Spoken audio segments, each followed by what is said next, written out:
Hey guys, what's up? Commander here, and welcome to my NXT review. Let's just get straight to it. It was a pretty good episode. Let's just get straight to the recapping, giving the thoughtage. It's a word. Right. It kicked off with the epic intro as always. I think NXT has the best theme song and really gets you pumped up and ready to rock out with your thing out. But it's kicked off with Enzo and Big Cass in the ring with a pretty hilarious promo. He called Enzo called Sin Cara and Kalisto the Geico lizard or something. It was really funny. He was like, Lucha Dragon's more like the Geico lizard or something, and he was going on and on about that. It was pretty funny. It was really good.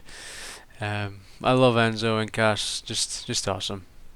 They had a match against the Lucha Dragons. Nothing special, but eventually Enzo and Cass picked up the win. There was a point where the Lucha Dragons did like a double dive thing, and Cass shoved Enzo out of the way, and eventually they got him in. And how did they do it? What happened? How did they end? I don't remember.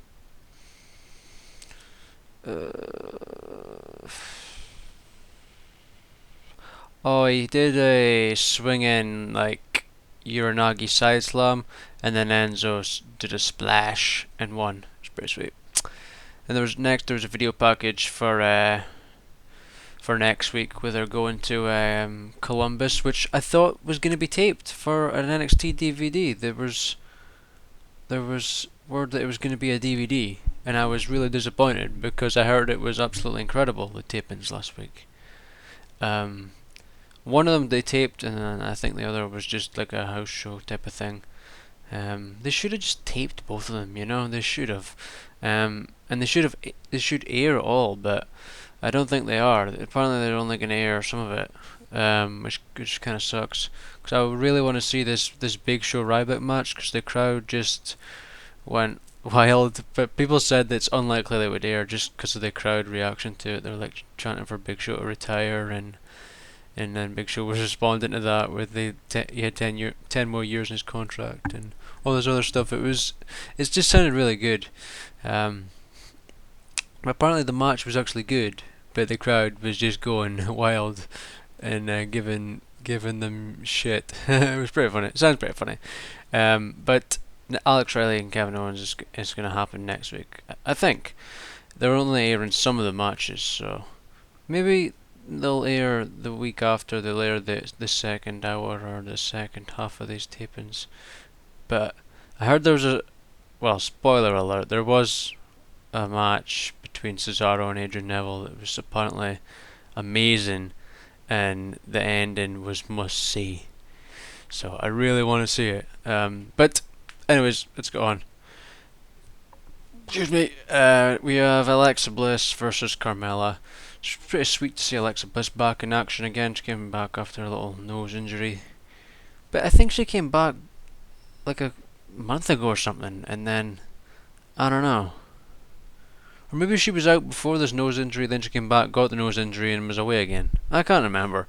I don't know, but she was in against Carmella. It was nothing special, you know. It was okay, but nothing special.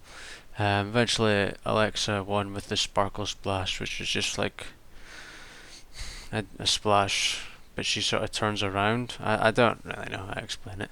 But I thought she was going to do a 450. Apparently, she can do a good 450 splash, but I guess they're holding off on that maybe till she wins the NXT Championship, but the NXT Women's Championship.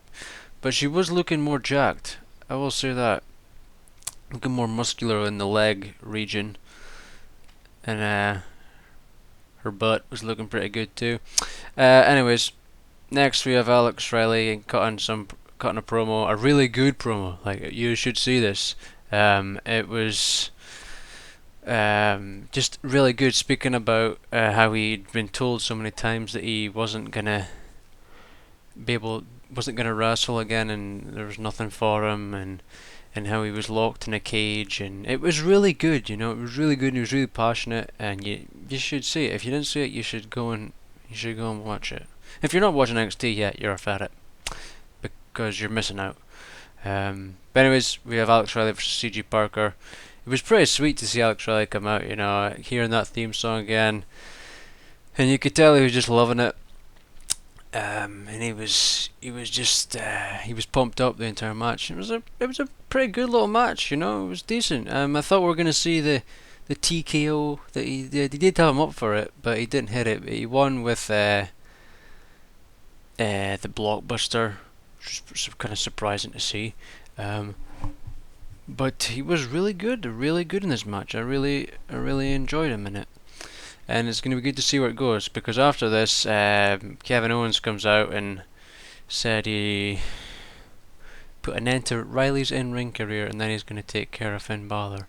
But to go off on more about that, he said that Riley had a dumb tattoo, and I think he said like it was dumb that he was gonna get back into the ring or something. I can't quite remember. Or was it dumb that you left your job as an announcer because now I'm going to end your in-ring career? It was something similar to that.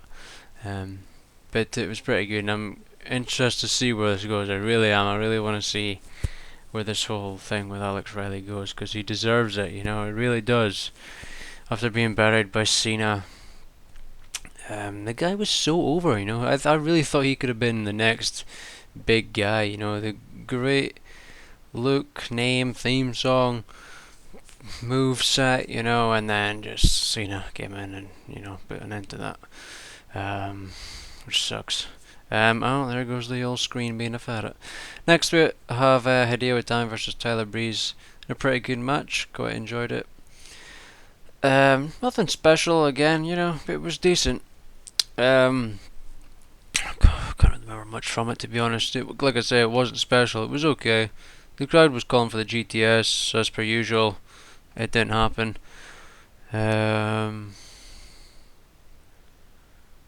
Didn't really go into detail here.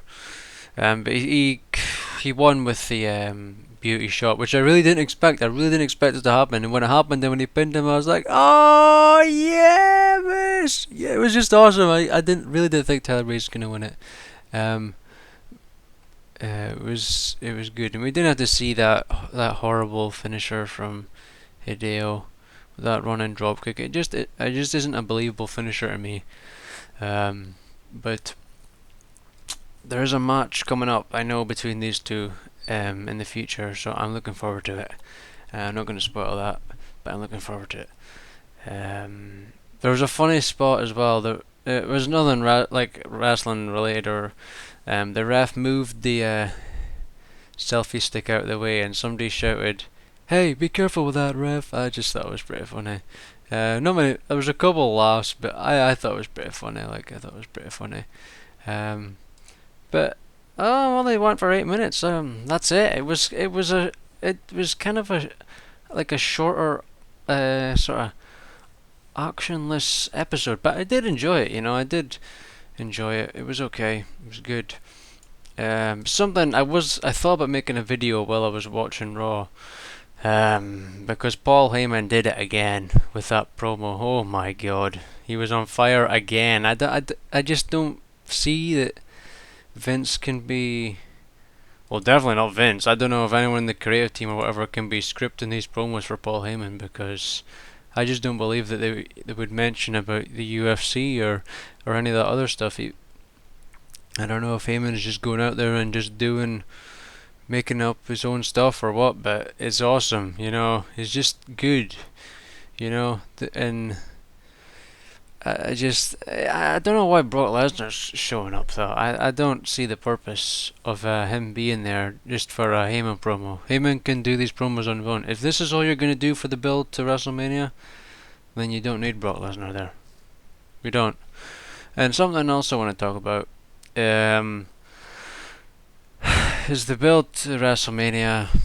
I feel they just sort of like, oh, it's WrestleMania, people will watch it. They don't really seem to put a big effort into it. Like this whole thing with Roman Reigns and Paul Heyman, and Brock Lesnar. It's supposed to be Brock Lesnar, but I'm saying Paul Heyman because it's Paul Heyman we see and is doing most of the stuff. But I don't get why they aren't doing anything. You know, they're not interacting or having a moment, fighting or whatever. There's nothing happening. And this thing and Triple H thing with that weird voice thing, I was reading about it. Some people thought it was cool. I thought it was just weird. It sounded like Dolph Ziggler or somebody was doing the voice. It was just weird. Apparently, it was something that was done in 1990 or something in WCW. But it wasn't. I don't know. It was just weird. I didn't really like it. I just feel, and I've felt like this for a few years now, that they just seem to think, oh, it's WrestleMania, that's it. You know, there's no build. Like, this perfect example, Taker and Undertaker, Taker and Undertaker, Taker and Shawn Michaels at WrestleMania 25. The build to that match was amazing, like truly amazing, and then the match was amazing. In my opinion, the best WrestleMania match of all time.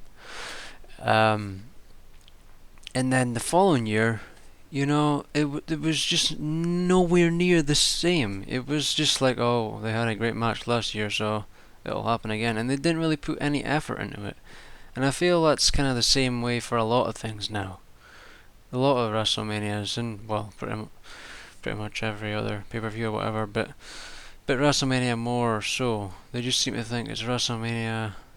They don't. I'm not really good at describing it, but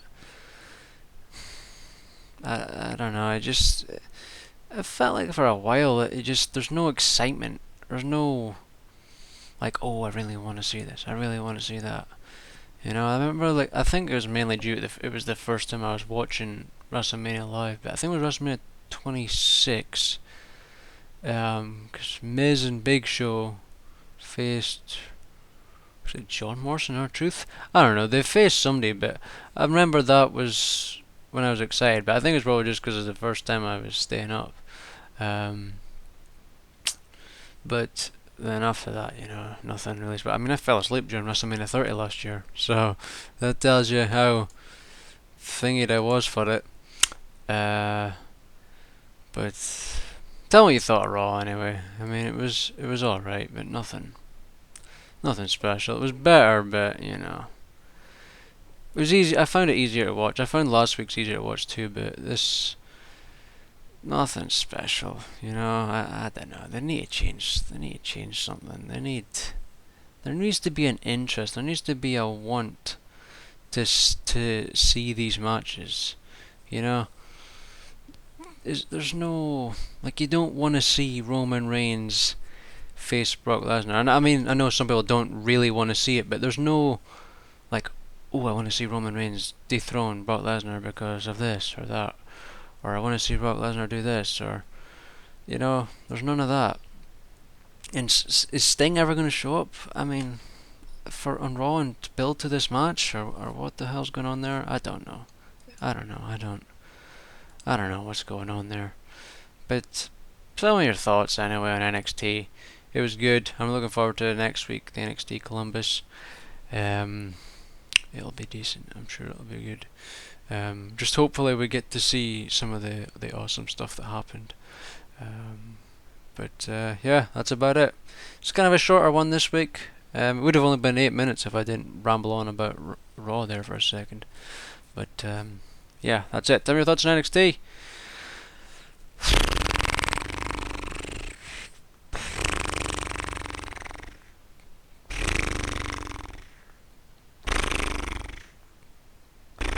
Oh, and I went back to my career mode on WWE 2K15 last Sunday.